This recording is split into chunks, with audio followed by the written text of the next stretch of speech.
Good afternoon, everyone. Welcome to Tiny Classroom Training Live. We're thrilled to have you here as we embark on enhancing your professional skills. This session focuses on the aspects of effective communications and the importance of listening.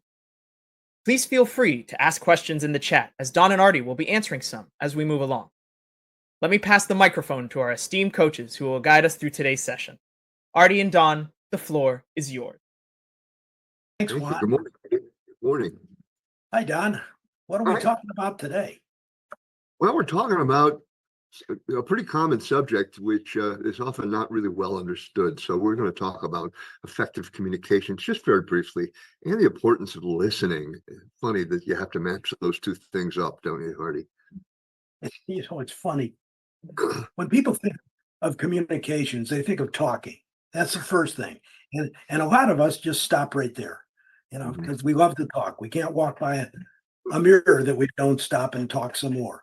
And that's such a small part of communications. And if you're a leader, this is the most important part of your job, because as we keep saying about this topic, the difference between a good manager and a great manager is his or her ability to communicate effectively. That almost sounds like an oxymoron, doesn't it? Communicate effectively. How many times do we hear people say, "Oh, what do you mean you don't understand? I told you," and things like that. It's very interesting. By the way, that's why you and I are such good friends, because we really just like to talk. All right, let's get past the snarky stuff. Let's think about some of the aspects of effective communication. And I suppose the first we should chat about, I suppose, is clarity and conciseness. And people kind of understand what clarity and conciseness means, but what the heck does it mean in communication? So I'm going to offer up a definition, a statement of intent for any good communication. And the meaning of any communication is in the response that it elicits, the effect that it has, the perception the receiver of the communication receives and has. Not that I said it, but that my message is perceived accurately and precisely by the person I'm talking to. And often we don't start our communication process by thinking about the end in mind. Everybody's heard about the end in mind. But what's the result of the communication that I want? And that helps me be clear and very, very concise, very specific. Again, most managers don't get this part of it. They just talk. And they talk and talk, and they figure, well, I'm talking, you must be hearing it and listening and getting what I'm saying. But it's not as good as it should be. And in fact, when we do surveys, people complain more often than not about communications. And the fact that they're not told anything is part of it. And the second part is what they do tell me, I don't understand.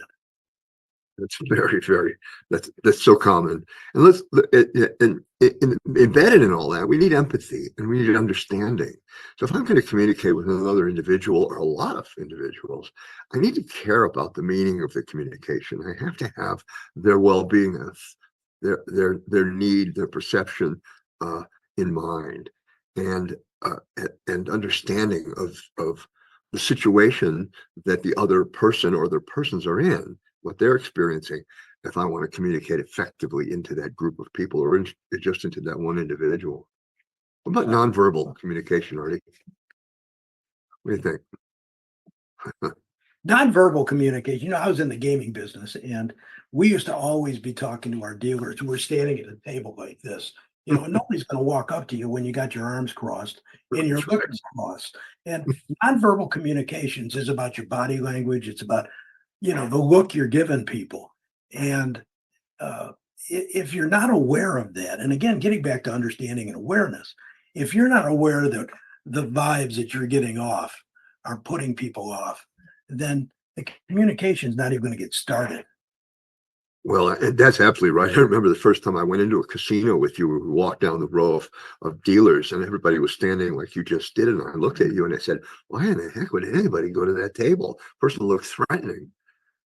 But the idea of nonverbal communication, look, it's important to understand that about 72%, I know it's a precise number, but about 72% of all communications is nonverbal. we pick up and others pick up an enormous amount of data by simply how we present ourselves, what we look like, how we're managing our physicality. So it's a very, very important element of effective communication. Active listening, what about that? What do you think? Well, something, if you don't care, then none of this conversation means anything to you. But if you're aware of people and you actually care about whether they get the message, then this is an important conversation. Active listening. And yeah, I think back in my early days as a manager, I didn't listen to anything. I talked. I said, let's do this, let's do that. And I moved on. And unless you stop and listen to people, unless you ask them, this next thing is feedback and follow-up. Ask them, well, what do you think? Or did you understand that? Or are we clear? Chances are, most of the time they're not clear. And so you've got to listen, and you listen with your ears and you listen with your eyes, because their body language will tell you a lot about whether they received it accurately. You listen with your ears and your eyes and your empathy and your interest. And a phrase that you and I like to use a great deal is "tell me more." Ask someone a question. The respectful response to that question is to listen. And often the first elements of a response in a communication aren't really what anybody's looking for. It's like peeling an orange. You're trying to get into the meat of the thing. And so "tell me more" and "thank you" are very powerful tools in active listening. And feedback and follow-up, eh? Well, again, repeat what you say. You do that when you're right. You say what you're going to say, you write about it, and then you summarize it at the end. And if we don't do the same thing to some degree while we're speaking, it's not going to be as effective as it should be. That's right. That's absolutely right. So let's talk about the importance of listening for a moment. And I think probably the first element of that would be on building trust and rapport. How would you explain that?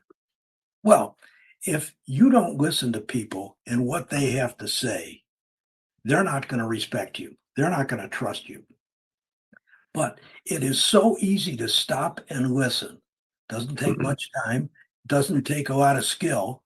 But if you can calm yourself down while you're talking so that you listen, you build a lot of trust and respect and rapport with people.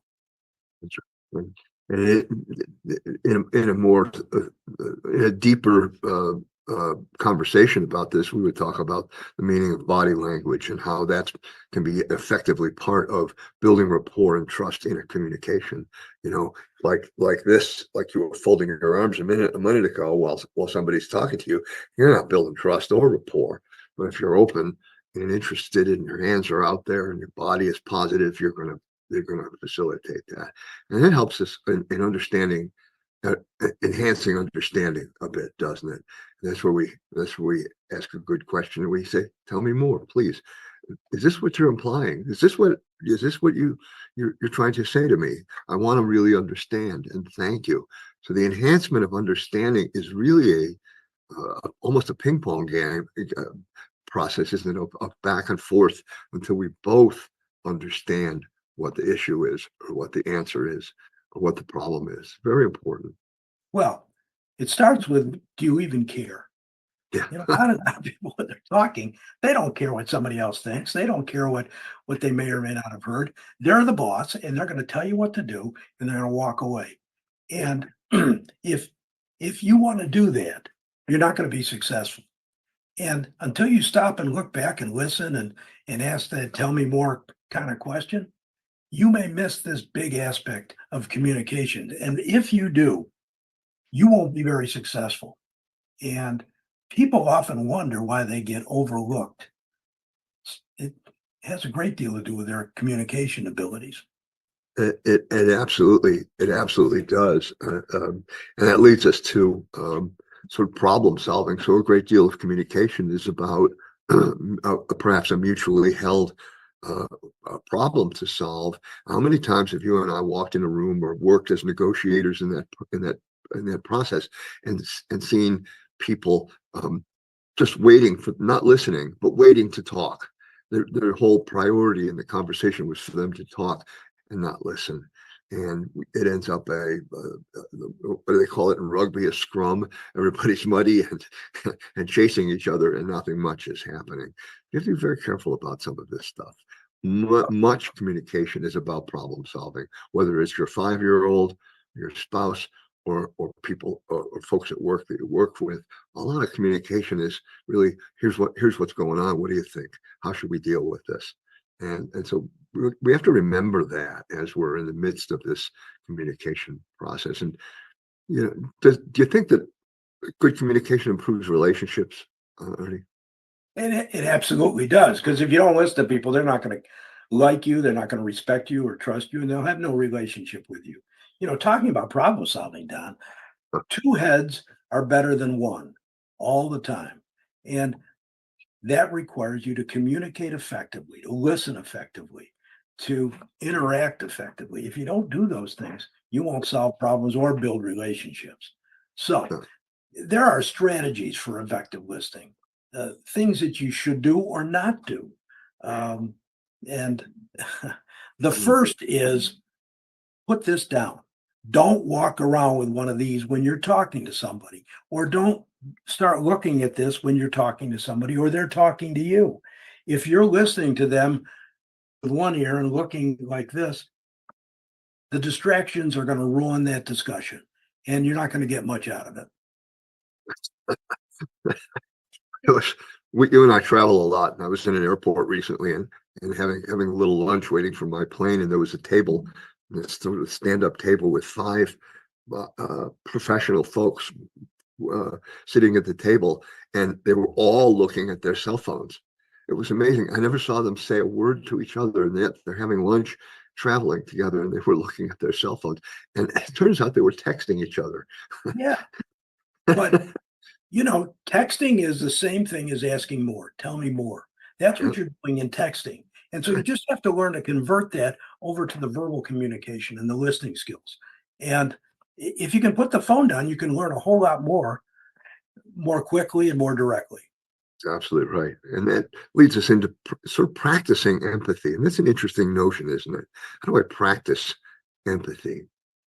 Well, practicing empathy means you have to be aware, which means you have to be with all your senses in any situation. And people have to see that you are aware and interested. That's what empathy, because if you don't care, maybe it comes right down to this. If you don't care, why should they? That's absolutely right. That's absolutely right. So asking questions is part of all of this, isn't it? Tell me What? more. What do you think? Yeah, what? What are you talking about? That's not a question. What? The question, as Don always says, is tell me more. Help me understand. And once you draw them in with that kind of a question, it again builds trust in relationships. It does. And asking questions is a critical component. So we often start a conversation by asking a question. Sometimes as simple as, how you doing today? Or what's the day look like? What are the problems you're facing? Or any number of kinds of questions. And, Or how can I help? Exactly. You're doing okay? What can I do to help you?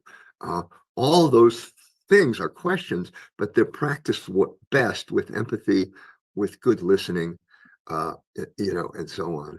And then providing feedback. Feedback is critical to any kind of conversation, isn't it? When you finish a conversation, if you don't stop and say, let's just review what we just talked about, or what we just agreed to, or what we just decided. If you don't do that, chances are you won't leave that other person with the same impression that you have. That's exactly right. And sometimes the feedback is very straightforward. That's a very good answer. I love the work that you did on this project. Thank you very much. Feedback is so universal that we actually don't think about it very much.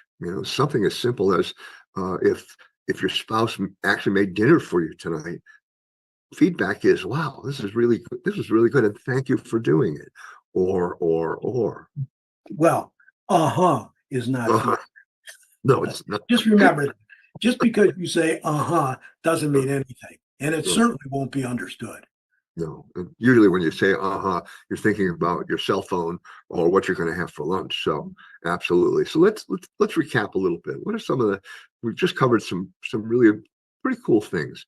Some of the aspects of effective communication and the importance of listening, which is really, really critical. And then even strategies for effective listening, which is really effective communication in its whole. What other Well, elements would you like to you gotta listen.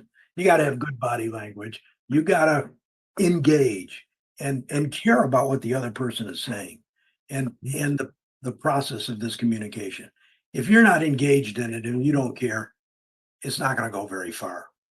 So you've got to practice and develop these skills because personally and professionally, this means everything. And if we don't get this right, we're not going to be as good as we could or should be. That's absolutely said. So another one under the belt here today, Hardy. I hope that Well, yes, it is. So if you're interested, check out Tiny Classroom Training. It's on our website. And also, we've got a new project going, this Thursday coaching. I think that's what it's called, Thursday Coaching Live. And it's going to be posted, and we'll deal with these subjects and we'll reinforce them. So pay attention to both these things. And if you have any questions, get a hold of us. We're always interested to have a conversation. so we've had another good conversation today, and we hope that everyone has enjoyed this. And we'll see you in 2 weeks. Have a great Memorial Day weekend. Thank you very much.